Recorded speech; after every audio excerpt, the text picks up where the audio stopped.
Well, welcome along to episode 14 of The Film Man and the Film Fan. My name's Brent, I'm the Film Fan, and I'm here with the owner of Matakana Cinemas, The Film Man. Dan, how are you? I'm great, thanks. I hear that I'm not going to get to chat too much to you today. No, I'm just making like a guest appearance. You know how they have cameos in movies? A fleeting visit. Yeah, that's right. Yeah. Was that Stan Lee walking in the background? Yes. Was that the Film Fan in the background? Yes. So today we're going to replace the Film Fan with my friend Ross and your friend Ross from Cathay Cinemas and Lido Cinemas, and he will be talking about some of the great movies this year and some of the things that perhaps didn't quite hit as well.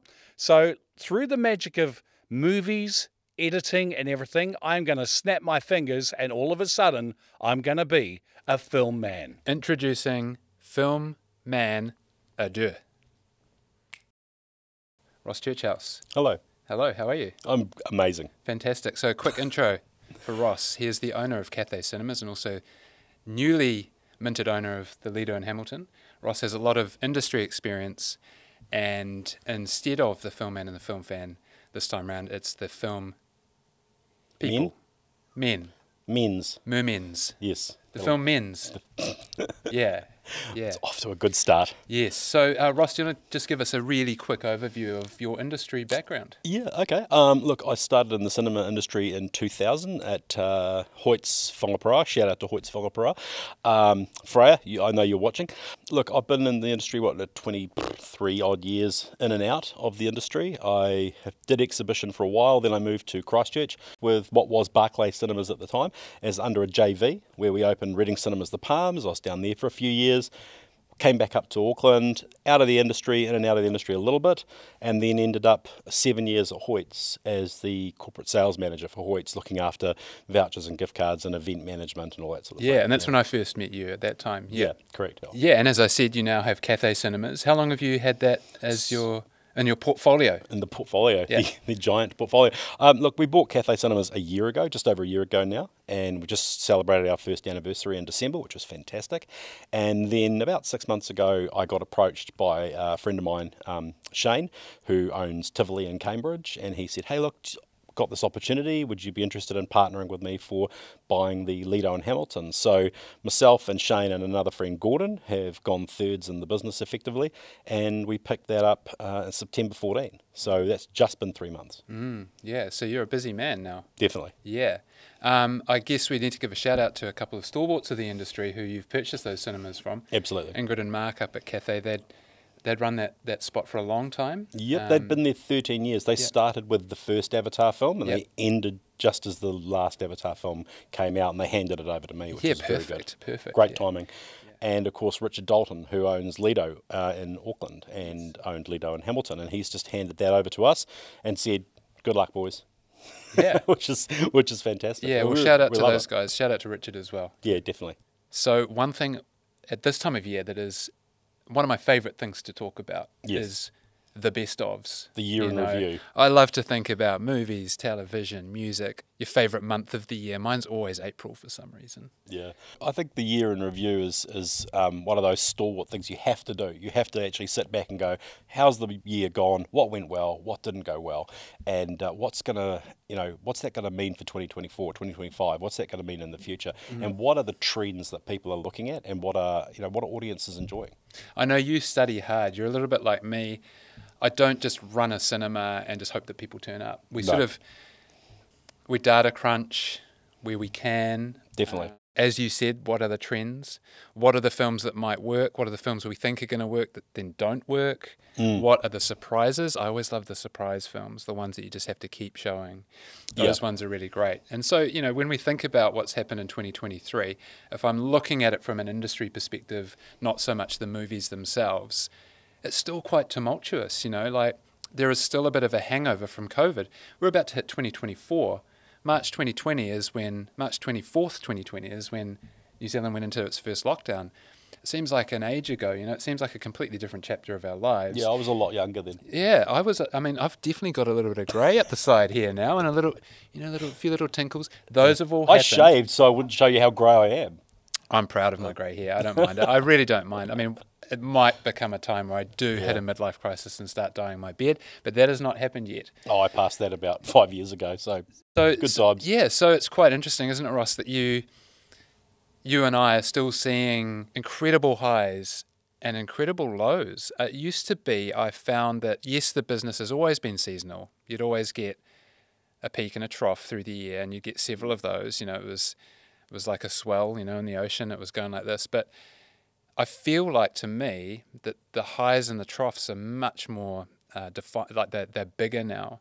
Yeah, for sure. Yeah. Look, analytics is everything in this industry. I mean, like, we love movies. We're in this because we love movies. I didn't buy movie theatres because it's a business. I did it because it's a passion.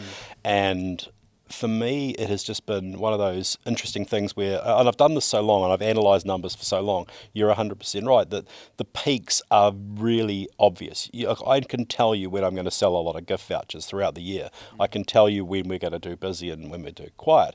This year has, preceding years have been a little bit rough, but this year particularly has been unusual in that, for example, September school holidays, that is generally a peak. But we have seen since Barbie and Oppenheimer, there has just been a real downturn in the cinema industry as a whole, worldwide and New Zealand wide for sure. And that change has been sort of unprecedented, really. I mean, you can kind of look at a film and go, oh, this is good. Or you watch a trailer and you go, that's got my attention. I'm really interested in that film. I mean, just look at Wonka, the trailer 2. When trailer 2 of Wonka dropped, immediately I was captivated by that film. I thought, that film just looks amazing. And I went and saw it and blew my mind, how good that film really is. So that's the great film for the holidays. But then, you've got other films like, I guess The Marvels would be a classic example where the trailer didn't really do anything and then the film just underperformed. It's one of those stories of the best bits are in the trailer. That was kind of the story of The Marvels. The best bits were in the trailer. There was nothing interesting about that film once it actually got going as a film itself. So, not going to bag out the films too much, but the point is that films that should have done money and that should have been popular in the school holidays were not. Some of the adult content that we've had that should have brought people in didn't. And it's different around the country. I mean, no cinema is the same. People assume that, a movie is a movie and everybody goes to it. But, my experience, particularly in the time with Hoyts, 7 years with Hoyts, cinemas all around the country, every single cinema has its own demographic and its own style and its own vibe. And you can't just treat those businesses like cookie cutter. They aren't cookie cutter. So what I'm playing right now is very different sometimes to what you're playing.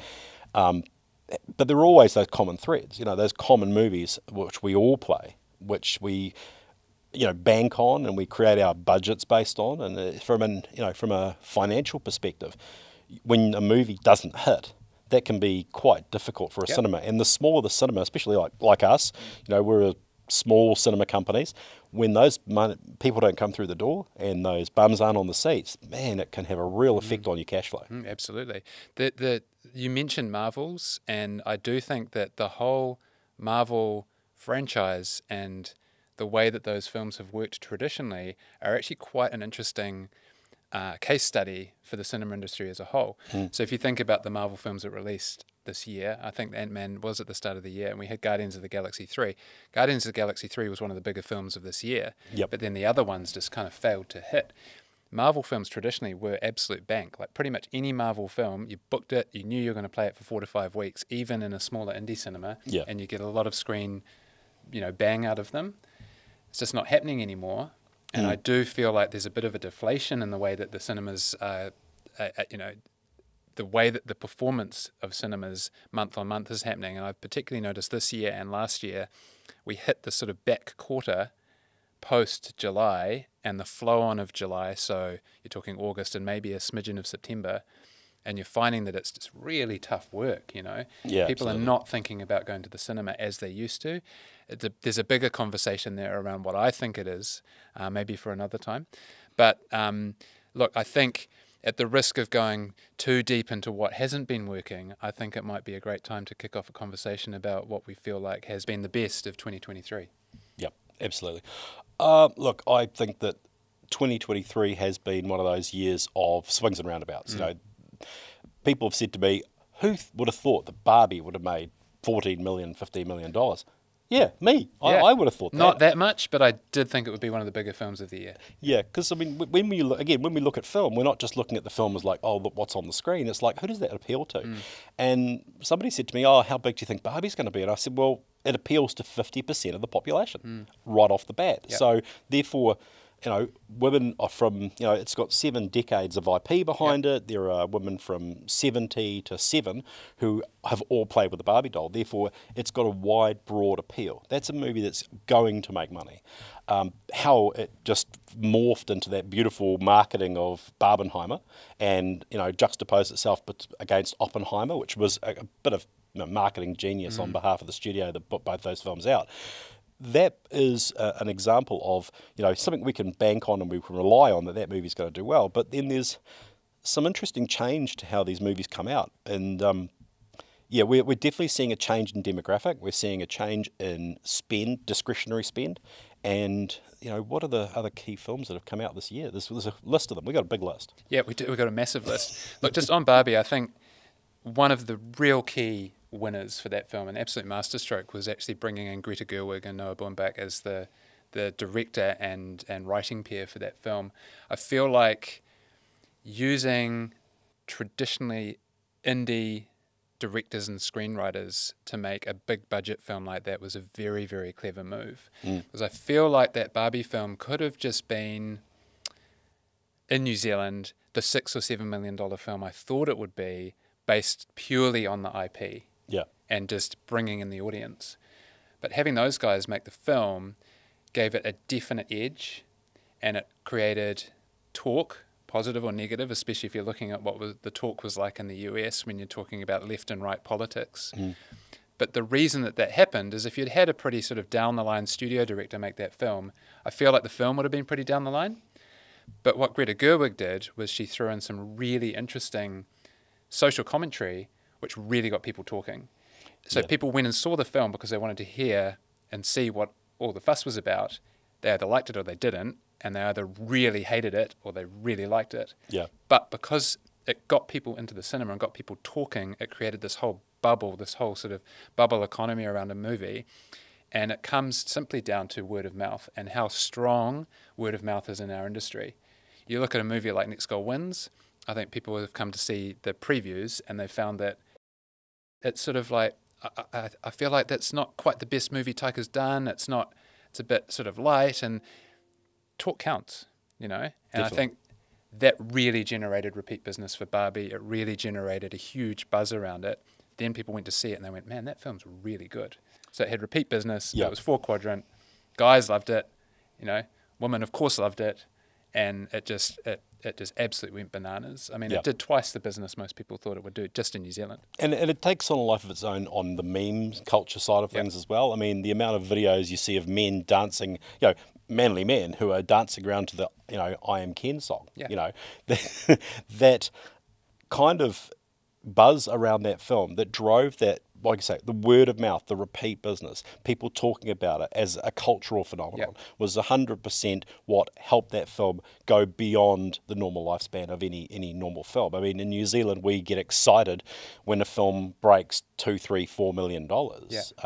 Obviously, in America, if the movie's making $1 billion, they get excited. If it's making $500 million, they get excited. For us, it's an economy of scale. So $5 million is a pretty good film. When a movie gets $10 million, that's pretty impressive. Then a movie like Avatar goes on to make, $20 million in New Zealand? That's a huge film. But that's 2022, but Barbie was the standout for 2023, making, $14.5 odd million. And all off the back of good campaign, good word of mouth, but a good film, a good premise for a film. And that film was getting a lot of hate. At the start, there was, and again, politics comes into this, unfortunately, especially out of America, where people are bagging movies based off trailers or based off their thoughts of what that movie's going to be long before the movie comes out. So that negative press for Barbie was already there. And so for that film to then get over the top of that and do well was quite good. I sat in the movie theatre. I was like one of 3 men and 100 women. So the ratio was good, I can't complain. But the fact of the matter is that I thought the film was okay. And I told my wife, and we were obviously separated at the time because she was in one part of the country and I was in the other part of the country. I said, go and see Barbie, hun, it's really good. So she did, and she had a lovely time, you know, and we both enjoyed that film. I think men talking, which is a really good thing, as a statement, men talking, but men talking about that film really helped it as well. I think guys going and saying, you know what, that film is really good, when I think for a lot of guys on the surface level might have gone, I'm not going to go and see a Barbie film. Why would I go and see a Barbie film? So the guys that were the risk takers, as it were, who went and saw it up front and then told their mates it was really good, did a service to that film as well. The other one, of course, in the incredible pair that was the middle year films was Oppenheimer. I thought it was a fantastic film. I feel like they were so different in terms of the length, who they were made by, the subject matter, but actually at the end of the day, they're both two humans, a man and a woman having an existential crisis, you know, very similar in some ways. And I love thinking about film in that way, thinking outside the box. What are the similarities across two quite different films? Definitely did well off the back of Barbie, the whole Barbenheimer, as you said. Like, that is the most genius marketing campaign in the cinema industry for probably the last 5 to 10 years. Easily. If you look back to July last year, we actually had Top Gun, which did more money here at Maracana by twice than Barbie. And it's interesting to show the power that someone like Tom Cruise still has. But it goes back to the point that July is always a high point every year, and then you have this sort of plummet off the back end. But when you think about the other films that did really well this year, I'm sort of trying to think about the bigger pictures and the weaker pictures, the ones that didn't fall. It's those ones in the mid-range that traditionally used to work really well that sort of aren't there. I do think it's quite interesting that the Taylor Swift concert documentary has done so well, and that the 40th anniversary Talking Heads Stop Making Sense film has actually performed really well in New Zealand. I think there's a little clue for people there who are making movies out of the US and the UK to make sure that those biopics are happening. I remember November a few years ago, 2018 it was, we had Bohemian Rhapsody come out in November. Please, distributors, put more films like that out in November. We need that. And that's to help us move away from this peak trough scenario. We'll get to biopics that are coming out next year, but I think the Taylor Swift Eras Tour itself has been an absolute phenomenon, and the film itself has done incredibly well around the world. I think it's done 200 million in the US alone. That film has had repeat business here, and I've got to put that in the sort of the top tier of films in terms of performance here and in New Zealand as a sort of, you know, a marker for where there might be a little bit of a future for eventizing stuff in cinema, because we've got to think outside the box, don't we, Ross? You know, we can't just be doing movies. Events is the way that you keep getting people into your cinema. Well, it fills those gaps, particularly when you have, you know, a movie, again, when you think a movie is going to do well and it doesn't, to have something that comes out of nowhere and then picks that baton up and runs with it and saves box office for that week or that month, that can be really good. But what was interesting about Taylor Swift was it came out, and for most cinemas, it was like done and dusted in 2 weeks. All the Swift fans came out and saw it, and it made a lot of money up front. Week 2, it did take a bit of a drop. Some, you know, obviously in bigger areas like larger cities, it's going to have a longer hold. But for the smaller cinemas, it starts to wane quite quickly. And for something that's, you know, 3+ hours long, that takes a lot of screen space. And then you start questioning whether or not you could have put 2 or possibly even 3 other films on in its place and made the same amount of money and had a wider audience. And especially if you're a small cinema, you know, you're 3-screen, I'm 3-screen. If you've got a small amount of screen space that you can fill with film, having as much variety in there can be quite tricky. And you're often asked by people, hey, why don't you have this movie? Why don't you have that movie? And it's just like, well, I literally can't fit it, because in order for me to fulfill my obligation to the studio, who I've just said yes to on another film, it gets a bit tricky around that programming. But, you know, I think that comes back to a conversation around cinema owners as a whole. We have to be smarter. The pandemic changed the whole landscape. And there is much more negotiation now in that space, and you just have to go and actually ask the question of the studios. And I'm finding particularly, you know, you'll remember this, say 10 years ago, you would be told, this is how many sessions you must have, and if you don't take it, you don't get the movie. Australia. And so, Australia. And that's changed. That's changed completely now, and for the better. And you're right. I mean, putting out movies at the right time biopics, etc., that come out. The Talking Heads film was, for me, was actually the better film, because not only did it have a wider, in my opinion, had a wider demographic than the Taylor Swift. I know Taylor Swift's popular, but what I found with Talking Heads was that I was getting a wider demographic to it, wider age group to it, and of course you kind of remember it's the 40th anniversary of that, so it is kind of special.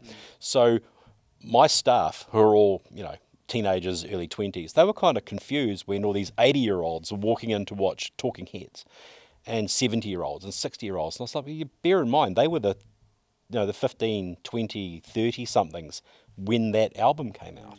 So for them, it was very nostalgic. And that nostalgia bait, effectively, it does bring people in. And that's something that I'm concentrating heavily on in 2024 after doing some testing with bringing back more classic film, bringing back films that people do want to see again, and try to mix up the market, because you cannot guarantee that, as we've said, that some of these films that we think will be hits are going to be hits. So having just something else that offsets that is going to help, to keep interest in the business. Yeah, it is an interesting comment that you make about bringing back retro titles. We've been doing a lot of that. We have put it under the bracket Cinema Vintage as our sort of branding banner here at Matakana Cinemas. We've moved into Christmas mode in December. We played, rather than Die Hard, we played Die Hard 2, just because we played Die Hard last Christmas. So maybe a clue for next year.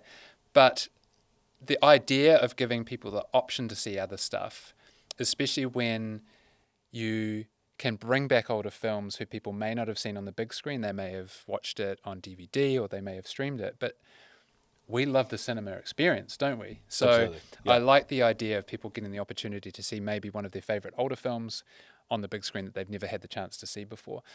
We've brought back Kiwi Christmas, which came out several years ago, just a little Kiwi fun film, yep. Christmas film. It was filmed down the road and out of Puhoi. And just trying to think about how can we throw stuff in the mix that's not highly demanding on session policy, that might just get people engaged, aside from the other stuff we're showing. I guess when I think about the mix for Christmas, just to segue, and talking about you mentioning Taylor Swift's huge runtime, and last Christmas/New Year we had Avatar, The Way of the Water. Something that really, really gets me excited about this summer is that we have a way better mix of films than last summer. Avatar was first cab off the rank. It was probably second cab off the rank for other people. Cases. The only thing that people could come back and see was Avatar, maybe Puss in Boots, and then you moved into our third biggest film of the summer was Banshees of Inisherin, which is absolutely not a family film. So this year you've got Wonka, Next Goal Wins, Wish, Migration, Aquaman. It's a really strong list. Then you move into January and there's Mean Girls, and you've got a few more animated titles, and you've got some really impressive films that leading more into the awards season. The mix is fantastic, and do you know what's even better? Is that the run times are just short. over 2 hours at most. Yep. The problem you have in a cinema, it's kind of like a motel where every empty bed is lost income. In a cinema, if you have a film like Avatar, on the one hand, you must show it because everyone wants to see it, and you must show lots of that film because it's the only film that everyone wants to see, but it was 3 hours long. So you can show it 3 times. We've calculated that this summer, across the busy 6-week period from Boxing Day through to the end of January, every day we have 300 more seats available to us to sell than we did last summer. So you couple the great mix of films with more seats available to us, and to sustain a cinema business, that is amazing. So now we just need a little bit of rain here and there. And the irony was last year that it rained and rained and rained and rained and rained, and we just had a middling summer.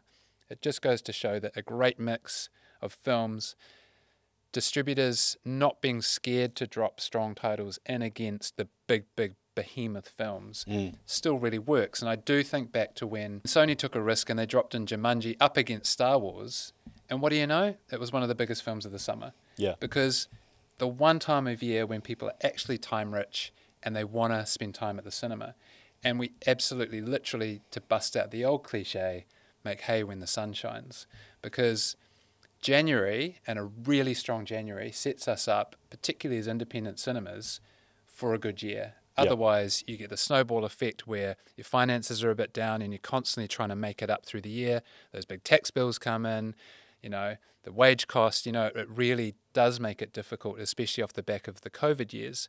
So I'm really hoping that the strong mix of films, the ability to sell more seats per day, is going to bode well for particularly the little indie cinemas in New Zealand, the ones like yours, the ones like us, can actually set themselves up for not just a successful 2024, but put us in a position where we can be strong again to really make the business work going forward. Yeah. And we need that, You can't just have one big July and then troughs after that. You've got to have a strong January, and it's literally the first month of the year, and it really and truly does set us up for a strong calendar year. And it's also up to us as cinema owners to market our business, let our customers know, look for new opportunities. Sitting back and just waiting for someone else to hand you the movie and say, hey, look, this is going to make a lot of money. Traditionally, in the past, pre-COVID, in like 2019 or 2017, 2018, like you said, Marvels were doing huge money. Great, fantastic. You could just sit there and do nothing, but the game has completely changed. Yep. You have to be all things to all people. You have to market. You have to be interesting. You have to do stuff like this, putting stuff out there that actually creates a bit of a buzz. And also, the thing we talked about Oppenheimer before and Barbie, the thing about that was that women went to Oppenheimer on the back of the marketing. Men went to Barbie, but off the back of the marketing.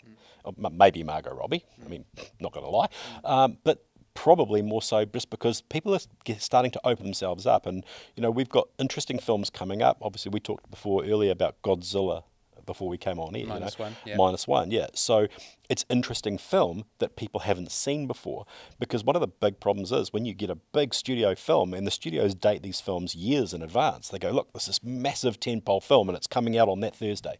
Nobody else wants to drop a movie next to it or the week after it because they're concerned that the juggernaut will just roll them over and give them no screen space. The problem, of course, then comes in when that film fails to fire, and then you've got a 2-week or a 3-week gap because there's no good content coming. And it is really, really tricky. It's not a criticism of studios at all. It is just a tricky thing to go, you know what, should I put a movie up against Avatar? Will that work for me? Am I going to get rolled off? And will I lose screen space? See, I'd argue in December and January you should. And I think a few years ago with Jumanji and Star Wars was the perfect example, and it was one of the best summers we'd had. We had a couple of strong animated titles. I can't remember off the top of my head. I think it was Frozen 2 and something else, and it was just a strong lineup, and it begets cinema going. I think also at the moment we've got a situation where for people to go outside of the home and to spend money on hospitality, and what I mean is cafes, restaurants, bars, going to the movies, entertainment stuff, you can stream at home instead of going to the movies. You can't temp and bowl at home unless you're really wealthy and you've got a temp and bowling, you can eat at home. So cafes, restaurants, you can have a beer at home, bars, cinemas are finding it tough at the moment to get the buck. And I think that is something that we need to make sure that people are coming and getting a great experience. And I don't know what your thoughts are on that, but I'd be quite interested to hear what makes a cinema different from someone sitting on the couch at home. Well, right now, as we all know, discretionary spend is tight. And part of that slowdown that we've seen this year, particularly since Barbie and Oppenheimer, in my opinion, it's got a lot more to do with people going, how am I going to make my bills? How am I going to pay my rent? How am I going to pay my rates? How am I going to save money for the kids? So I'm not surprised, and because I'm exactly in that boat, right? I'm trying to get by to get to the next thing, to the next paycheck, to the next movie. It is a tough world right now, and that discretionary spend conversation, unless you've got a large amount of people, like a city where you've got millions of people, like Auckland's a good example, you've got millions of people who can fill cinemas up. So even if only 10% of those people go to the movies, that's fine. But when you're in a small town, Matakana or Kerikeri, when you're in a small town, 10% of that population is a very small percentage of the population. You're talking hundreds of people or 100 people, not 100,000 people. So the economies of scale get quite tricky. So it's really just a case of what can make people go to the movies. Again, I think it comes back to marketing, word of mouth, and enthusiasm. I mean, it really frustrates me, and I do this a lot, because before I was in cinema, I was in hospo. Okay, so I got about I don't know, was it 25 plus years in cinema and about 20 years in hospo experience. God, I'm really old, aren't I? But the point is that, you know, that hospo side of my business, I mean, I've been doing hospo since I was like 10. You go into these places and there's no environment, there's no spark, the staff are inattentive, you know, you walk into a place that's dirty. Anything that turns you off going somewhere is going to be a reason not to go out. So when you come to a movie or a restaurant or anything else, if the staff are positive and if the owners are positive and the marketing's, you know, interesting, or they're doing something different, you're more likely to go actually check it out. Whether it's a restaurant or a cinema or a movie, or what, doesn't matter what it is, you will go and do it. And if that experience is good, even if the movie's bad in some cases in cinemas, if the experience is good and they treat you well and you feel like you got a value for money, then you're going to keep going back. But right now it is tough, and hopefully 2024 is going to see some change. But, you know, we can only do what we can do. So being creative, being innovative to bring people in, because, I mean, at the end of the day, you can't see a 24 metre wide screen at home. You can't get that sound at home. You could necessarily stream something off Netflix, or you could stream something classic if you wanted to see that. But, you know, going back to classics, we're going to be doing The Miracle on 34th Street, you know, 1940 something, I can't remember, 45. But that's black and white film, it's a classic film. The demographic who are going to come and see that are the people who, you know, they're in their 70s, they're in their 80s, and they're going to go, you know what? I loved that film when I was a kid. I want to take my grandkids to see that film. I took my nephew. I watched Die Hard last night, finished at 11 p.m., took my nephew to it. We came home. I said, what did you think of that? He said, that was just so cool. He'd seen it before, but seeing it on the big screen made a difference to him. And I think that's where targeting those niche things can work, because you're actually saying to people, this is an experience that you can have with the whole family, and you can actually not be disturbed. Because, of course, when we sit at home, you get up and make a sandwich, you pause it, the doorbell rings, the neighbours come over halfway through a movie, you know. You can't have that in cinema. You can just forget about everything, switch off, and just enjoy the film. It's going to be my next comment, actually. You took the words right out of my mouth. I think there is an issue nowadays where people are easily distracted. I think handheld devices, for a very broad term, have a lot to do with it. I think that they're huge time suckers. All of a sudden people go, oh, I was going to go to the movies, but now it's like 9:30 and whoops, you know, I was scrolling.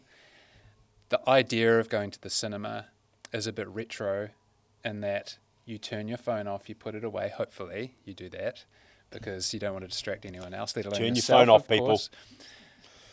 Turn your phone off. Cathay Cinemas in Matakana. For God's sake, turn your phone off. But I actually did have someone comment to me the other day. They said, I haven't been to the cinema for, I can't remember what they came to see, but they hadn't been for about 6 months. And we noticed when they walked in, we said, we haven't seen you for ages. And they said, I have been overseas for a part of it, and then I had a health issue, and they came in. But what brought me in was not necessarily to see a movie I wanted to see, but I actually just wanted to switch off. I've been, you know, through a bit of an emotional roller coaster. They had to be, I'm not sure why they were overseas, and they had a health issue. They wanted to come in and sit in the cinema, sit in a nice, cool room, dark room, and just sit back and enjoy. And I think, coupled with your other comments you made about the experience and people feeling like they're welcome and it's clean and it's comfortable, the movie almost is secondary. However, on the other hand, I will say it's very much movie driven, and people just will come to the movies if there is a film they want to see. But you still want to make sure that where they're sitting, the welcome they get, the feeling they get from the room and the people itself is, you know, really crucial. Look, I think people watching this are probably sitting there going right now, going, well, this is very self-serving, guys. You know, you're trying to make money off us. Absolutely, 100%. But the point is that we really are passionate about the business, you know, and we know a lot of people in this industry, you know, practically everybody who's in this industry. It's a very small industry. It is a very small industry. And we know all the distributors, and we know all the cinema owners, and you know the passionate people, you know the cinemas that really care, and the ones that do tend to be the ones that actually that show through to their customers, and they tend to get more loyal followings. And the ones who are just in it for the cash, they're the ones who are actually, if they're not paying attention to what's going on within their business, or they're not marketing, and they're not absolutely passionately, like we said before, crunching the numbers and looking at the trends and trying to find those opportunities, they're the ones who struggle. And you hear the same people all the time going, oh, it's really tough right now. Yeah, it is, absolutely. What are you doing? Oh, I'm waiting for the next film. It's like, and you can't wait for that next film. You've got to go to your customer. You've got to treat your customer with respect. You've got to love the fact that they come and see you, and we get customers like you do on a weekly, daily basis. We get a lot of senior citizens, a lot of early retirees. They've got time on their hands. They, living in a small town, they want to go to the movies, and it's almost their second home. And they enjoy coming for the experience. They could absolutely watch this stuff on TV. I mean, they could stream it, on Apple or through Netflix.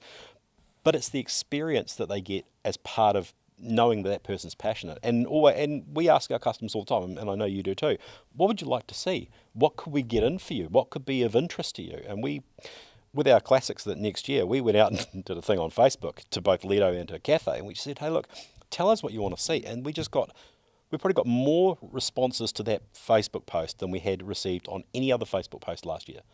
In the last year, I should say. They are out there. They do want to come to the movies. They just want to see something good. Yeah, I mean, we want you to come to the movies because we want our business to thrive. But we also want you to come to the movies because we love movies.